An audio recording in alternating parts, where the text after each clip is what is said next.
Hello everybody, welcome to a very sunny Fermoy. Right behind me you might see a brand spanking new Lidl. It's been here for a little while in all fairness. But across the way, behind me over my shoulder, you may see the ESB Ecars fast charger, which is currently 29 cents per kilowatt hour. But what do you do when you have a Renault Zoe and across the way there's a brand spanking new Lidl with a free EasyGo 22 kilowatt charger? So what do you do with the amount of money that you save by actually not having to pay for your charging? You buy an ice cream. But since Lidl actually didn't have this ice cream, to my knowledge, I went across the way to SuperValu and bought the ice cream there. I might have to go inside Lidl and actually support the business.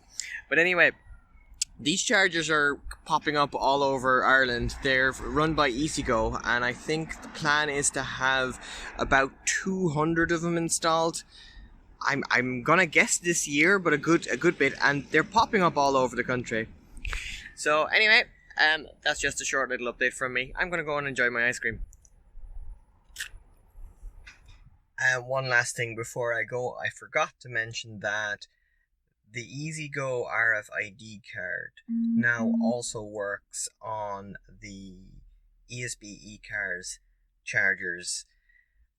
Haven't tried it out, but I'm going to try it out as soon as this darn quarantine and restriction is lifted. In the meantime, stay safe, and I will see you guys next time. Now, and just in case people accuse me of not supporting the business, I did buy a few essentials, and basically this just goes to show that every Lidl helps. No, hang on, I think that was no. What is it? Anyway, every Lidl helps. Thanks Lidl, and thanks EasyGo.